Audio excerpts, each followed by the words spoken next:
Donc je m'appelle Stéphane André. J'ai commencé il y a un certain temps, j'ai commencé par être officier de marine. Donc j'étais assez loin du Grand Hainaut. Après, en ayant quitté la marine, je suis allé travailler dans un cabinet de conseil où j'ai passé 3 ans en Asie, essentiellement en Chine et au Japon. Et après, j'ai pris la direction d'une formation qui s'appelle APM, d'une association qui faisait progresser les dirigeants de PME. J'y suis resté 6 ans. Et à un moment, dans le cadre des gens que j'ai rencontrés, il y a Bruno Fontaine qui est venu me trouver en disant « Mais tiens, est-ce que tu voudrais pas venir diriger l'école Rubika ?» que je connaissais de nom. Et puis quand il m'a dit « Bah oui, on fait du jeu, du design industriel, du film, d'animation. » Je lui ai dit bah, « Bruno, moi je connais pas vraiment. » Il me dit oui, mais je pense que ça va bien le faire.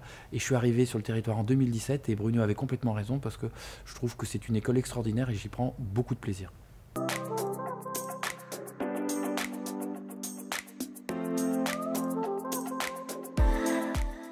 Alors, Rubika, c'est assez amusant parce que c'est une école qui forme sur des métiers qui sont assez modernes.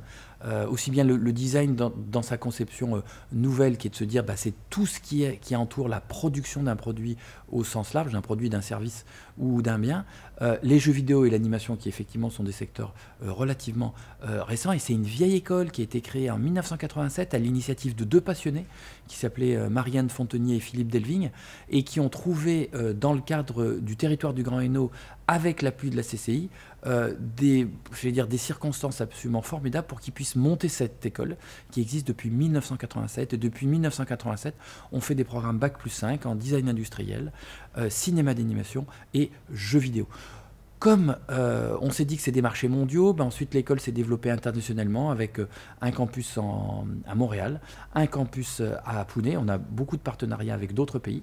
Et tout récemment, on a été lauréat de la Grande Fabrique de l'Image avec un campus à La Réunion.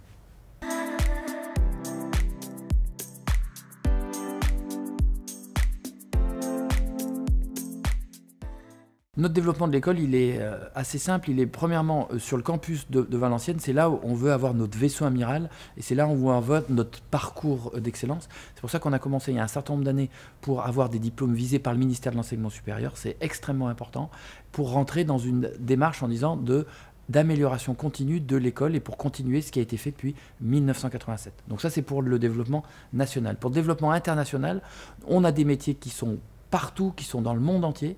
Donc soit on veut s'installer dans des campus dans des pays comme on le fait à Montréal ou dans des zones lointaines comme on le fait à La Réunion, soit on veut aider des partenaires, notamment en Afrique, qui ont envie de développer des programmes sur le jeu vidéo et l'animation. On veut les aider à monter leur propre programme. Voilà ce qui constitue notre développement à court terme.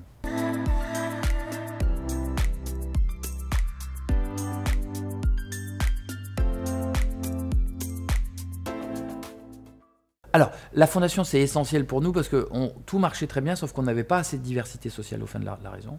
Et on s'est dit avec Bruno, tiens, il faut faire quelque chose pour encourager cette diversité. Et on fait d'une chose pour faire sauter les barrières financières, pour permettre aux étudiants d'avoir une aide financière pour payer leurs frais de scolarité. Et on fait aussi quelque chose avec les beaucoup plus jeunes pour faire sortir les barrières psychologiques, parce qu'il y a encore trop de familles qui se disent, bah non, ce type de métier n'est pas pour moi, alors qu'on forme à des vrais métiers et à des belles carrières.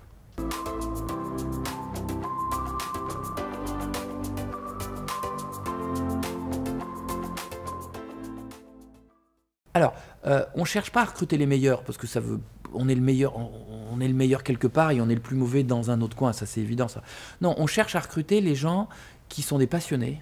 Et donc pourquoi un passionné? Ça veut dire qu'il va avoir une force de travail qui sera très forte et qui va pouvoir s'engager pleinement dans la réussite des études. On cherche à recruter des gens qui sont très ouverts d'esprit parce que pour être créatif, si on n'est pas ouvert d'esprit, ben en fait ça ne marche pas. Donc on cherche à recruter des gens qui sont curieux et qui ont envie de se cultiver et qui ont envie de porter un message pour améliorer nos sociétés.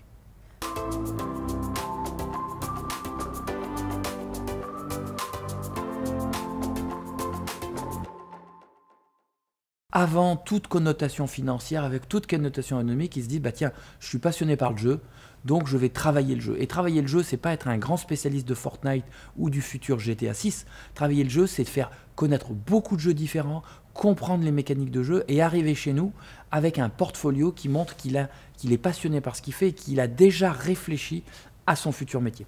Une fois qu'il a ça, c'est-à-dire qu'il a démontré son potentiel, nous, on lui trouvera des solutions, aussi bien avec la fondation qu'avec des banques partenaires. Comme on a la chance d'avoir des taux de professionnalisation qui sont très bons, il n'y a aucun problème pour avoir un prêt bancaire ou pour avoir une aide de la fondation quand on a le niveau et quand on a l'envie.